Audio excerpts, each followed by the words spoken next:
अच्छा बच्चों, जो प्रीवियस वीडियो थी ना उसमें मैंने आपको यहाँ तक बता दिया था। कैसे बताया था भाई, हमने क्या कहा था क्यूटेनियस फंजाई। अब ये सारे एमसीक्यूज पैथोजेनेसिस वाले हैं ना, या आपको जब क्लासिफिकेशन याद होगी ना ऑटोमेटिकली एमसीक्यूज तब आके देख लेना, ठीक है। अब देखो क्यूटेनियस फंजाई के बारे में क्या कहा था, हमने कहा था कि ना जब तक ये इंटैक्ट है ना, स्किन इंटैक्ट है, तो वो फंजाई हमला नहीं कर सकती। इस लिहाज से ये एमसीक्यूज बने हुए हैं, ठीक है। अच्छा, अब ना अगली बात क्या की हुई है, मैंने आपको कहा था सारे हमारे यहाँ पर भी एमसीक्यूज़ वो बताया था पिछले पेज पे, ये इन्वायरमेंट वाला, कि सारे जो फंजाई होता है उनका हैबिटेट इन्वायरमेंट होता है, सवाए कैंडिडा। कैंडिडा वो एक ना वर्ड है, मैं आपको बताऊँ, सॉरी मैं लेना नहीं चाहती, ऐसी बिच्छू है, ऐसा बिच्छू है जो हमारे नॉर्मल फ्लोरा पे रहता होता है, लेकिन जैसे ही हमारी म्यूकस मेम्ब्रेन ना, जो हमारी म्यूकस मेम्ब्रेन जो है ना इंटैक्ट नहीं होती, मतलब इम्यूनो कम्प्रोमाइज्ड हो जाए हम लोग, अगर ये इस फट जाए या कुछ हो जाए तो ये नॉर्मल फ्लोरा हमें ही डसने आ जाता है और हमें ही बीमारी कॉज कर देता है, ठीक है। कैंडिडा, ये वही बात इसमें इन्होंने की हुई है कि जो when the normal flora is inhibited, मतलब ऐसी, या फिर ना हम एक, मैं आपको बताती हूँ, बाज़ औक़ात ना पेशेंट क्या कर रहा होता है, एंटीबायोटिक्स ले रहा होता है। एंटीबायोटिक्स किसके लिए, बैक्टीरिया को किल करने के लिए। वो क्या करती हैं नॉर्मल फ्लोरा में जो है ना, बाज़ औक़ात हम इतनी एंटीबायोटिक्स ले सकते हैं कि वो नॉर्मल फ्लोरा के भी बैक्टीरिया को किल कर देती हैं, ठीक है। तो उसकी उस सूरत में क्या होता है कि कैंडिडा एल्बिकेंस ना अपना फंजाई वाला काम करना शुरू कर देती है, ओवर ग्रोथ हो जाती है फंजाई की। तो इसका मतलब क्या हुआ कि when the normal flora is inhibited, मतलब ऐसे हम लोग इतनी ज़्यादा एंटीबायोटिक्स ले लें कि हमारी बैक्टीरिया जो है नॉर्मल फ्लोरा के, हमने पढ़ा हुआ है, वो अगर उनको भी डैमेज हो जाए, वो ना हो, तो इसकी ओवर ग्रोथ हो जाती है, ठीक है। एक तो ये एमसीक्यूज़ है। उसके बाद ना इन द रेस्पिरेटरी ट्रैक में हम ये कह रहे हैं कि जो म्यूकस मेम्ब्रेन है ना, वो इंटैक्ट रहनी चाहिए, अगर उसके थ्रू फंजाई नहीं आनी चाहिए। अगर वहाँ पर म्यूकस मेम्ब्रेन को, मैंने भी पढ़ा है, अपॉर्चुनिस्टिक जो हमारे पास, सॉरी अपॉर्चुनिस्टिक कहती हूँ, जो सिस्टैमिक है ना, अपॉर्चुनिस्टिक है, वो हमारे सांस के ज़रिए आ रहे हैं ना, इन्हेलेशन के थ्रू, तो वो रेस्पिरेटरी ट्रैक के ज़रिए आ रहे हैं ना। अगर म्यूकस मेम्ब्रेन उनको रोकती है, लेकिन अगर उसको डैमेज हो जाए तो ये फंजाई आ सकते हैं। अच्छा, एक और एमसीक्यूज़ आ सकता है, ये एमएलटी वाले तो ख़ास तौर पे नोट करें कि जो जब भी हमें फंगल, हमने कहा था कि जब हमें ना जब हमने कहा था पैरासाइटिक इन्फेक्शन होता है तो क्या चीज़ ज़्यादा हो जाती है, इयोसिनोफिलिया। ये एमसीक्यूज़ हम हीमाटोलॉजी में भी देख कर आए हैं, ठीक है। और मैंने पैरासाइटोलॉजी में भी बताया हुआ है कि जब जो है ना पैरासाइटिक इन्फेक्शन होता है तो इयोसिनोफिलिया ज़्यादा हो जाता है। इसी तरीके से जब फंगल इन्फेक्शन होगा तो आईजीजी और आईजीएम ज़्यादा हो जाएंगे, ये एमसीक्यूज़ आ सकता है। और क्या चीज़ होती हैं, और जब बैक्टीरियल इन्फेक्शन हो हमारी बॉडी में तो हमारी क्या चीज़ ज़्यादा हो जाती है, न्यूट्रोफिल्स ज़्यादा हो जाते हैं, याद हो तो न्यूट्रोफिल्स ज़्यादा हो जाते हैं, ठीक है।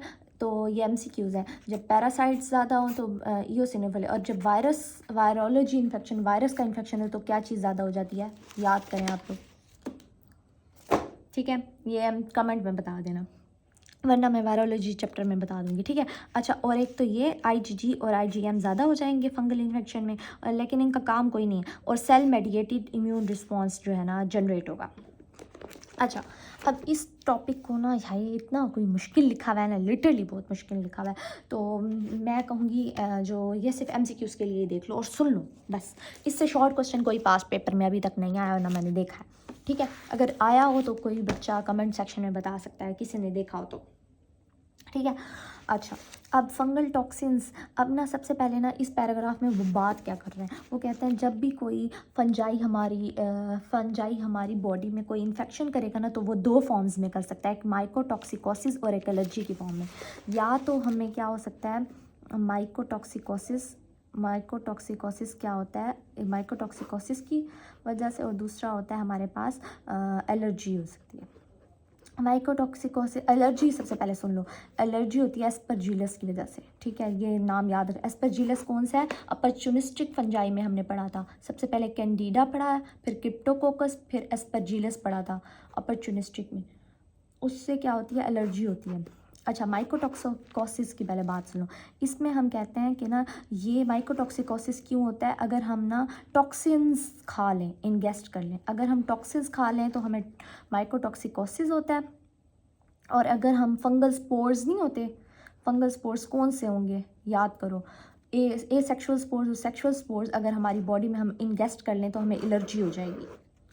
हम फंजाई की बात नहीं कर रहे, हम फंजाई, कुछ फंजाई ऐसी होती हैं जो टॉक्सिन्स प्रोड्यूस करती हैं। वो टॉक्सिन्स बाय चांस अगर हम इंगेस्ट कर लेना तो हमारी बॉडी में माइकोटॉक्सिकोसिस हो जाएगा। और अगर हम फंगल स्पोर्स इंगेस्ट कर लें तो हमारी बॉडी में एलर्जी हो जाएगा। लेकिन हमेशा याद रखना ये ना अलग से एक फील्ड है जो, लेकिन यहाँ पर सिर्फ इन्होंने थोड़ी सी बात की हुई है। अच्छा, माइकोटॉक्सिकोसिस में 3 चीज़ें बात की हैं मैं। एक है, ये लिख लो आप लोग रेड मार्कर से, ए मैनीटा मशरूम्स, दूसरा इन्होंने फ्लेविसेप्स परपूरा, और तीसरा इन्होंने हमें लिखा हुआ है एस्परजिलस फ्लेवस। तो इनका टॉक्सिन क्या है, एफ्लाटॉक्सिन्स। अच्छा, मैं आपको बताती हूँ। सबसे पहले आप इस पे आ जाओ। माइकोटॉक्सिकोसिस कैसे होता है, वो कहते हैं एक मशरूम है जिसका नाम है नामर्द। याद रखना, याद रखने के लिए नामर्द, ए मैनीटा मशरूम है। उसमें क्या होते हैं, फंजाई के ना 5 टॉक्सिन्स होते हैं, 5 टॉक्सिन्स।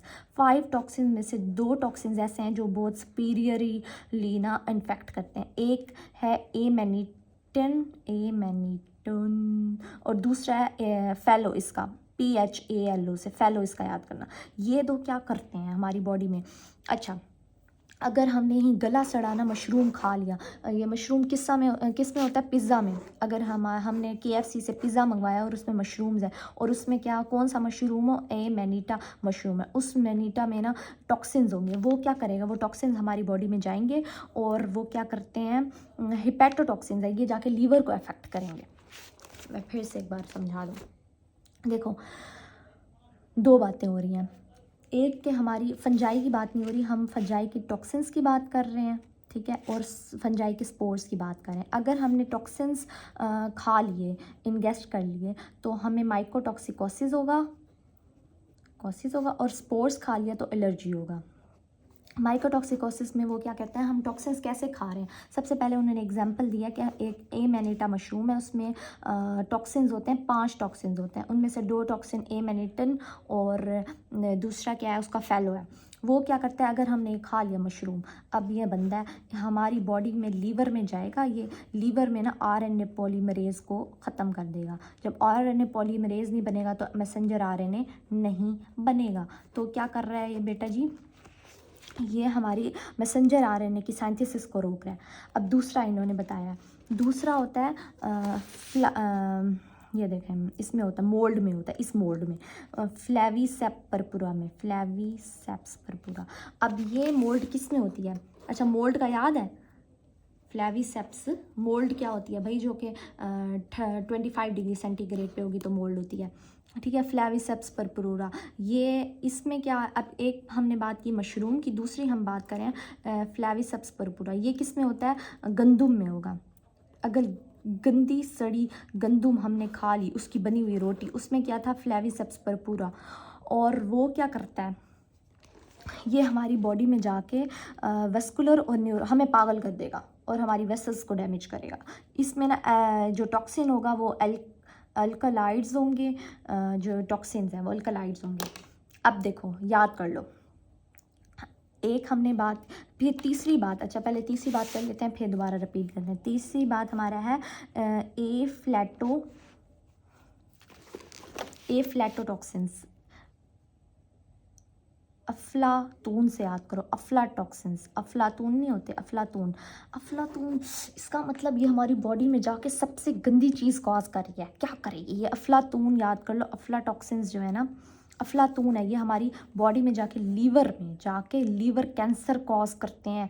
अच्छा, अब ये MCQs भी आ सकता है, कौन सा ऐसा टॉक्सिन है जो हिपैटोकार्सिनोमा कॉज करता है, तो हम अफलातून से याद करना, अफलाटॉक्सिन्स जो है ना। और इसका पैथोजेनेसिस है, मैं आपको बताती हूँ पैथोजेनेसिस क्या है। सबसे पहले क्या होता है, ये हमने ना गंदुम खाई, ये भी गंदुम में होता है, उसमें क्या था, अफलाटॉक्सिन था। अफलाटॉक्सिन लीवर के पास जाता है, लीवर को नहीं पता होता ये फंजाई है, वो इसको ना मेटाबलाइज करके एपीटॉक्सिन बना देता है। क्या बना देता है, एक मिनट में देख लूँ, एपोक्साइड बना देता है, एपो ऑक्साइड बना दें। अब एपो ऑक्साइड इतना डेंजरस होता है, ये हमारी P53 जो जीन है ना उसको में म्यूटेशन कर देता है, और P53 प्रोटीन नहीं बनेगा। ये क्या करती है, प्रोटीन ना कंट्रोल करती है हिपैटोसाइट्स की ग्रोथ को।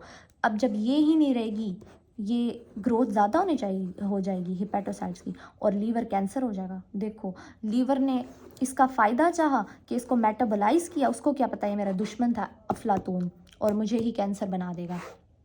3 टॉक्सिन्स की बात कर ली, ठीक है। सबसे पहले हमने एमेनिटा नामर्द की बात की, दूसरी हमने एर्गोटिज्म की बात की, तीसरी हमने अफलातून की बात की, ठीक है। उसके बाद हम आ जाते हैं एस्परजिलस में। अच्छा, हमने ये पढ़ा था आईजीजी और आईजीजीएम जो है ना फंगल रिएक्शन में इंक्रीज़ कर जाते हैं, ठीक है। लेकिन हम क्या करें, एस्परजिलस अगर हमने कोई स्पोर इंगेस्ट कर लिया, ठीक है, एस्परजिलस का, तो वो क्या करेगा, अस्थमा करेगा, अस्थमिक रिएक्शन हो जाएगा, हमें अस्थमा हो जाएगा, और उसमें आईजीजी ज़्यादा हो जाएगा। आपको याद है एलर्जी में क्या चीज़ ज़्यादा होती है, एलर्जिक रिएक्शन में बचपन से पढ़ते आ रहे हैं आईजीई ज़्यादा होती है। और मैं आपको बताऊँ, मेरी जो बड़ी बहन डॉक्टर बन रही है ना सीएमएच में, उसका अभी डॉक्टर, उसको ना हर टाइम एलर्जी हो जाती थी, कई अरसा हो गया था, हर डॉक्टर से इलाज करा दिया, फिर ना एक डॉक्टर ने कहा आप ना आईजीई का टेस्ट करा के, आईजीई का टेस्ट कराया तो वो ना 100 से कम आना चाहिए, एडल्ट्स का कम आना चाहिए, और उसका 1000+ आया। इस वजह से उसको एलर्जी हो रही थी। तो देखो, एलर्जी में आईजीई ज़्यादा होता है। अल्लाह ना करे अगर फॉर एग्जांपल उसमें कोई स्पोर इंगेस्ट कर लिया तो उसका आईजीई लेवल ज़्यादा हो जाएगा, एलर्जी में ज़्यादा हो जाता है, और ये immediate hyper sensitivity response show करता है। अच्छा, लेबॉर्ट्री फाइंडिंग, यार ये लैब वाले बच्चे सुन लो। सबसे पहले इसमें ये सारा खुद पढ़ लेना, पहले माइक्रोस्कोपी करते हैं, फिर कल्चर बनाते हैं, फिर पीसीआर करवाते हैं, फिर सीरोलॉजी टेस्ट करते हैं, ब्ला एंड ब्रो, ठीक है। इसमें है क्या, अगर आपसे कोई पूछे, जैसे हमने बैक्टीरिया का कल्चर पढ़ा था, उसमें हम पहले ब्लड एगर पे लगाते हैं, फिर मैकॉनकी पे लगाते हैं, और उसके बाद हम चॉकलेट पे स्पेशल जो होते हैं उसके चॉकलेट हो गया, मतलब और सारा कुछ, ठीक है। लेकिन फंजाई का कल्चर कौन सा है, एसडीए, सबूर अली नहीं है, ड्रामे में देखी होगी सबूर अली, सजल अली की बहन, सेबरोड्स एगर, तमाम फंजाई जो है ना सेबरोड एगर में हम लोग ना वो कराते हैं, कल्चर कराते हैं, ठीक है। माइक्रो लैब में जाके देखना सेबरोड एगर कैसा होता है, उसमें हम फंजाई को, और दिन कितने लगते हैं, 14 से 21 दिन तक ये करते हैं हम। अच्छा, सबसे पहले एक MCQ है जो इंटरव्यू में पूछा जाएगा, जो ऑस्पी में पूछा जाएगा, जो वाइवा में पूछा जाएगा, इतना इंपॉर्टेंट है। अगर आपके पास लैब है, माइक्रो लैब है, MLT वाले ख़ास तौर पे सुने, MBBS वाले भी सुने, माइक्रो लैब है, उसमें क्या होगा कि आपके पास ना फंजाई आई, हमारी बहुत सारे फंजाई वैसे आती नहीं है, इतना पेशेंट्स भेजते नहीं है, बैक्टीरिया ही ज़्यादा हम कल्चर कर रहे होता है, वायरस तो वैसे नहीं करते, वो बहुत महंगा सेटअप है, सिर्फ कराची की लैब्स में होता है, 1-2 लैब में वो भी, लेकिन फंजाई आ जाती हैं बाज़ों का। हमारी उसमें ना फंजाई आई, बैक्टीरिया का तो ये है, हमने एक दिन कल्चर लगाया, अगले दिन जाके देखते हैं उसकी ग्रोथ आई हुई होती है। फंजाई का ऐसा सीन नहीं है, हम उसको एक दिन लगाएंगे, 14 से 21 दिन लग सकते हैं इसकी ग्रोथ में, हम रोज़ जाके चेक करेंगे, देखेंगे कि इसकी ग्रोथ आई हुई है नहीं, 14 से 21 दिन तक इंतज़ार करेंगे, और वो SDA एगर में हम करते हैं, सेबरोड एगर, ठीक है। एक वाहिद ऐसा फंजाई है जिसको हम एक और एगर पे भी करते हैं, वाहिद, ये MCQs है। कौन सा करते हैं, जो कैंडिडा है ना, कैंडिडा वैसे बहुत यूनिक है यार, ये ऐसा बिच्छू है इस वजह से। अच्छा, सबसे पहले ना जब कैंडिडा आया, अच्छा इससे पहले एक और MCQs भी बताती हूँ। कैंडिडा आया, हमने उसको क्या किया, सबसे पहले 14 से 21 दिन तक ना SDA एगर पे ना ग्रोथ कराई, जब ग्रोथ आ गई हमें पता चल गया ये कैंडिडा, फिर हमने उसकी स्पीशी को रिकॉग्नाइज करने के लिए कि ये क्रूसिस है, क्रूसाई है, ट्रॉपिकैलिस है, एल्बिकन्स है, कौन सी है, तो हम उसको क्रोमोजन, जिसको हम प्यार से क्रोम कहते हैं, क्रोम एगर पे ना उसको लगाते हैं, उसका कल्चर लगाते हैं, फिर उसकी स्पीशी का हमें पता चलता है। क्रोम एगर बहुत महंगा एगर होता है, बहुत ही महंगा, 10,000 का ऐसा समझ लो, ठीक है। सिर्फ बाकी सारे हमारे सेबरोड एगर पे होते हैं, SDA एगर। अच्छा, एक MCQ पूछा जाएगा ऑस्पी में और वाइवा में, कल्चर लगाने से पहले, मतलब स्पेसिमन आया हमारे पास, उसको हम कल्चर लगाने से पहले हम उसको 10% KOH में क्यों डालते हैं, KOH में क्यों डालते हैं फंजाई को, सोचने वाली बात है।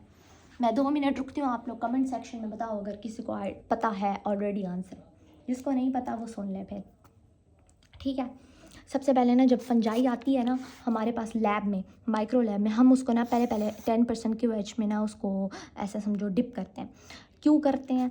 ये क्या होती है, बेस होती है, और बेस का ना फंजाई पे कोई असर नहीं होता, कोई भी असर नहीं होता। अब ना हम बाकी सारी चीज़ों को, फॉर एग्ज़ाम्पल एक स्पेसिमन है हमारे पास, कोई ऐसे समझो कोई फ्लूइड आ गया, फॉर एग्जांपल कोई फ्लूइड आ गया, हमने उसको KOH में डाला, 10% KOH में, उसमें ना हर सेल मतलब हर बैक्टीरिया फॉर एग्जांपल है वो मर जाएं, ताकि हमें वो नज़र ना आए। हम सिर्फ फंजाई को आइडेंटिफाई करना चाह रहे हैं। सेबरोड है अगर पे, हम सिर्फ फंजाई को आइडेंटिफाई करना चाहिए, और हमारे अपने सेल भी मर जाएं, हमने सिर्फ ये देखना है कि फंजाई है या नहीं। मतलब हर चीज़, हर इररेलेवेंट चीज़ें डिज़ोल्व हो जाएं ताकि हम फंजाई को सही तरीके से देख सकें, इसलिए हम 10% KOH में डालते हैं। और ये MCQs यहाँ पर लिखा हुआ है, पोटाशियम हाइड्रोक्साइड पे हम डालते हैं क्योंकि फंजाई रेजिस्टेंट है, अल्कली रेजिस्टेंट है, बेस रेजिस्टेंट है। और ये आप लोग लिख लो, ये MCQs पूछा जा सकता है, ठीक है, ये बहुत इंपॉर्टेंट। उसके बाद ये वाला टेबल है, इससे MCQs नहीं आते, लेकिन ये कर लो एज अ नॉलेज, आपके लिए अच्छी चीज़ है। लेकिन हमारी मैडम ने हमें दिए थे, मगर पास्ट पेपर्स में मतलब उसमें नहीं है। उसके बाद ये बाकी इतना फजूल है, ये इतना कुछ ख़ास नहीं है। उसके बाद ये पास्ट पेपर्स हैं, जिसका आप SS लेना चाहते हो तो ले लो, ठीक है। ये डन हो गया हमारा ये वाला चैप्टर। उसके बाद फजूल है। हाँ, उसके बाद आप ये देख लो कि ये इनकी डायग्राम ज़रूर बनानी है, जब सेप्टेट और एसेप्टेट का डिफरेंस आया और पेसिडो हाइफी और हाइफी का डिफरेंस आए, ठीक है। उसके बाद हम अगला चैप्टर स्टार्ट करेंगे 48 नेक्स्ट लेक्चर में।